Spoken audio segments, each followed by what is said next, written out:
take a guess at the top 10 most popular grocery store foods in the US. Ready?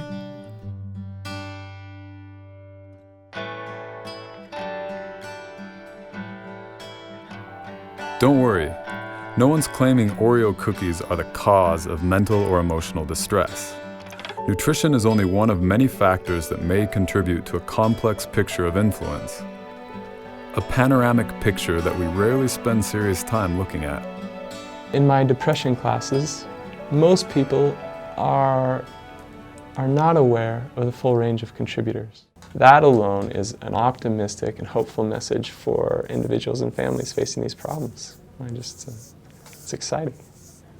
Part of the challenge in our culture is that we are very crisis-oriented and often aren't focused on the weeks or the months leading up to the crisis, and what were the warning signs along the way. What are all the different reasons a person could actually be having depression, having rage problems, attention problems. It might sound strange, but I relate to my anxiety and to a few other things, but my anxiety as a messenger, as a teacher. If I feel anxious, I think, wow, I check in, I'm really feeling this, what's going on that might be triggering this? And is there something I just need to back up and take care of? It could be something as simple as, eating, because I might be hungry, so the blood sugar gets low and it causes a little anxiety. Might be that. Maybe it's a conversation I didn't have with my husband last night that I should have had.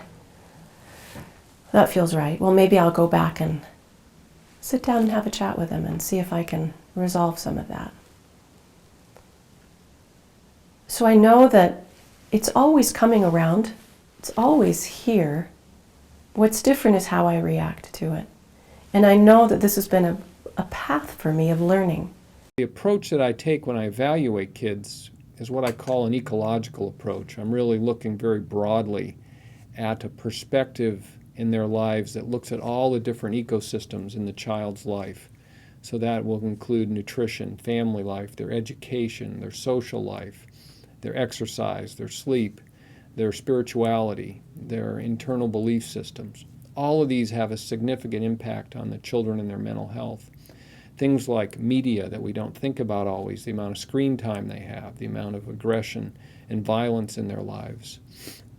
You try to take that all in context, and then also looking at their genetics, their family history. I do thorough blood work looking at all different biological factors that can impact a child's life.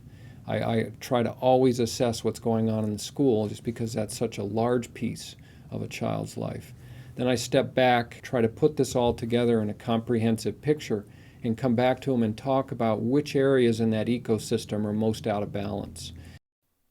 Rather than focusing on individual challenges alone, what would it mean to begin carefully considering our surrounding environment, including our daily atmospheres at home, school, or work?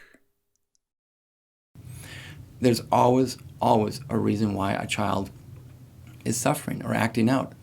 If they're struggling in some way and they've developed a sensitivity to feeling small, inferior, depressed, inadequate, maybe poor concentration, and they're not sure why they're having poor concentration, there's a reason why it's happening. It might need to be explored. For whatever the reason, it's not bad parenting. It could just be that a child starts to have an emotional antenna that just starts to grow a little bit more because maybe somebody commented to them on something that they wore, or some bad grade that they have, or they feel slighted by their sister or brother. When they have that sensitivity, we may not always pick it up as parents. We miss it. We always miss stuff. I'm a parent. I miss stuff all the time.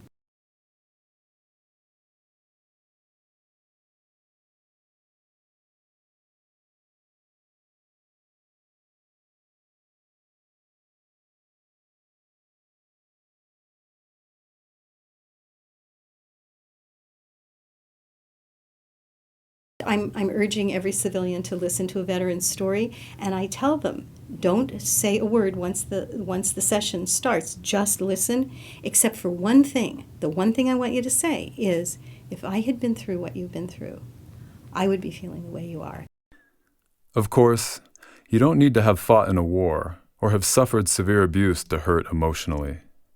All human beings experience trauma of some kind in some way. Maybe then, we can also admit that emotional and mental pain may not be as abnormal as we often make it out to be. I work with families whose children have died or are dying, and that's known across cultures as being one of life's greatest suffering. So they're not sleeping, they're having trouble eating, they might be hallucinating, they might be hearing phantom voices or phantom kicking if the family had a baby who died. They may be experiencing these symptoms, but these are all normal responses to an abnormal event.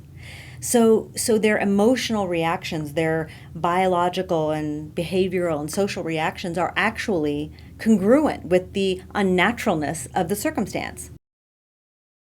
One of the things I find myself saying over and over and over, when people come to see me and say, "Hi, I'm Mary, I'm borderline," or "I'm bipolar," I so often end up saying, your feelings are absolutely understandable human reactions. This is not a weird reaction, and there's nothing wrong with you.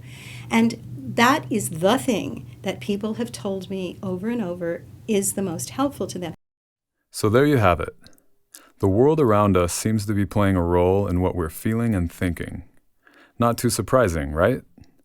By paying attention to all these contributors to mental and emotional distress, who knows? Maybe that will even change how we respond to them.